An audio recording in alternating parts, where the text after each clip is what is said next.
Hi Taurus, welcome to your 2017 horoscope.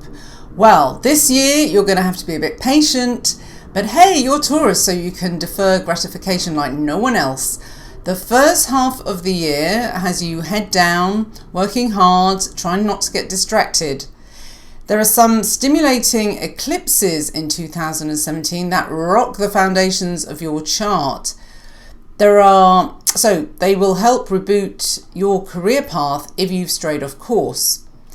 Keep plugging away, however, no matter what, as the reward in the second half of the year will be really worth the effort. Yes, super gas giant Jupiter makes his grand entrance into your marriage house in October. So prepare for bountiful alliances and blossoming romance. The harder you work in the beginning of the year, the more fun you will have at the end. Before the confetti blinds you though, much of the year will be concentrating on what you don't want. It's advised to cut off the dead wood, pay off debts, and resist temptation until the real deal comes along. So, while you're waiting for the great love to waltz into your life, you could spend some time renovating your nest. The eclipses will cast a blinding UFO-type light over your domestic zone and show up all the cracks and spider webs. Clean it up and they will come. Those already in a relationship might be on to the next stage and be preparing to start a family. Those hardcore singletons, however, install a cat flap. There is a danger of picking up more than a few scabby stray cats this year. So make sure you keep that old cat flap sealed until you've given your posh new feline its shots. So on to the main influences of Taurus 2017, which are Jupiter in Libra and Saturn in Sagittarius. So we'll start with Jupiter in Libra, and that runs from January the 1st to October the 11th this year. Jupiter in the house of daily grind is supposed to make work more enjoyable, but this depends on how much you really enjoy your job. Also, Jupiter's not really that powerful in this section of your chart, so it's almost as if Jupiter's fortunate aspect is switched off, or at least set to dimmer mode. In modern astrology, this is also the house of health, so in theory, you should have more vitality and higher energy levels. However, traditional astrology doesn't have many positive things to say about this house, unless you like pets. It rules small animals, so your little cat might have some kittens. Otherwise, this is the house of slavery and disease, and neither of these do you want Jupiter to inflate. So, how do we work with this? Well, I suggest Jupiter in this house will probably increase your working hours, which could cause illness. So running yourself ragged is a really real danger during this time. Therefore, the most likely cause of any sickness will be your job or habitual daily routines. At least you can control some of your timetable to a certain extent, especially those who work for themselves. Making small adjustments to diet, sleep times, exercise could really help make a big change to your health. Saturn in Sagittarius, and this runs from January the 1st to December the 20th. Now, you're going to have to learn during this year to not rely on other people's money, and this can be a hard lesson. It means living within your means and having to minimize your debt as much as possible. Externally, this could manifest as loans being called in, banks refusing you credit, or failing to get a mortgage. You should pass through this period relatively unscathed if you are already self-sufficient. If, however, you rely on the generosity of others, then you may suddenly find that they are withholding funds more than usual.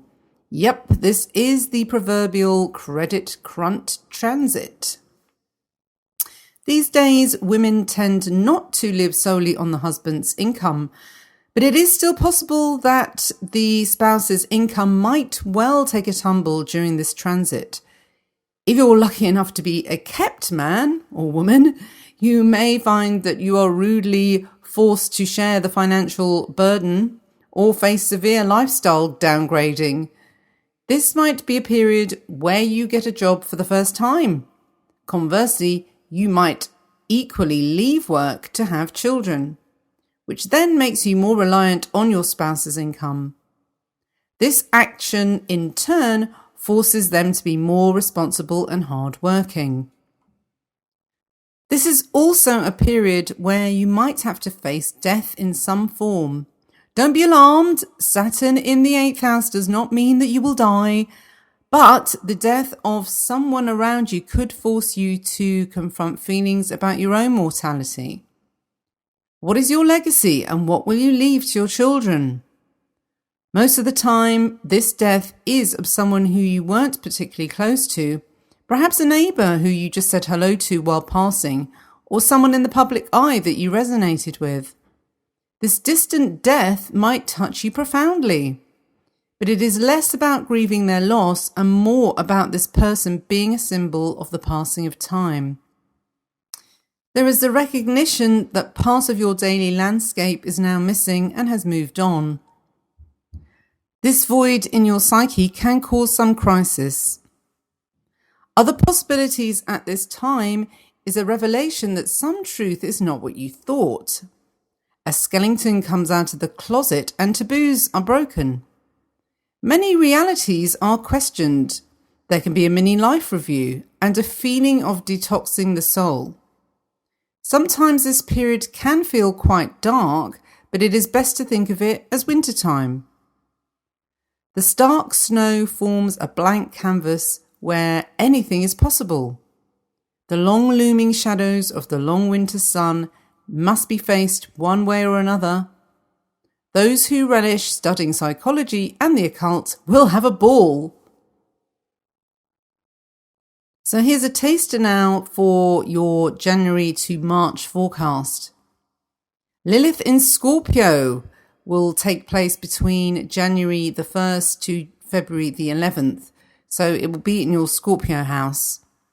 Lilith continues to cause mischief in your marriage house. Jealousies between rivals could erupt and their revenge could wreak havoc in all other areas of your life.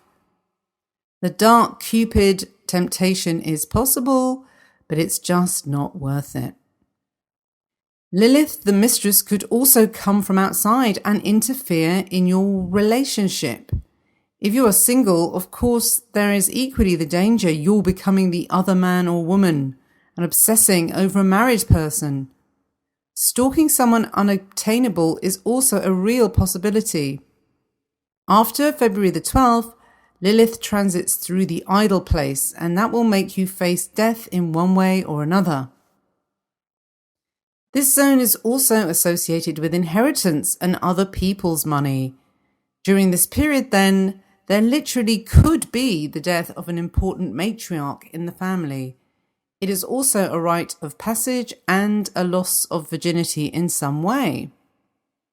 Mars will be in Taurus from March the 10th to April the 21st.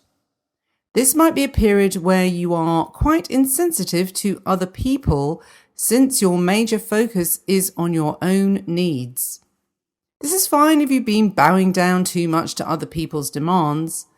Now is the time to look at what you want and make plans involving only yourself. You are probably feeling extra zestful and potent, so if others around you can't keep up, then you might have to decide to leave them be for now. It would be a shame to waste this very virile and vivacious energy by holding yourself back.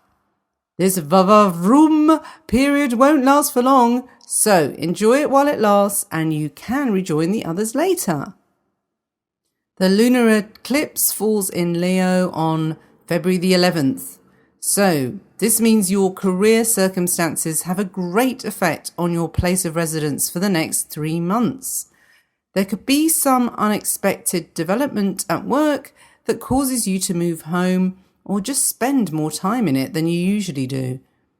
This is much more likely if the lunar eclipse falls very close to your IC or aspects the ruler of House 4 in your chart. Whether you feel this eclipse strongly or not, it still falls in one of the foundational houses in your birth chart. Any changes that you make to your home will have a domino effect on the rest of your life. For example, you might decide to redecorate your bedroom, making it far more relaxing and sensual. This gives you a better night's sleep that improves your looks, House 1, and gives you more energy for work, House 10. Deeper sleep makes a brighter brain, so you could even be promoted at work. Well, I hope you enjoyed that forecast. If you would like to download the full year ahead on PDF, do come down to darkstarastrology.com. That's my website.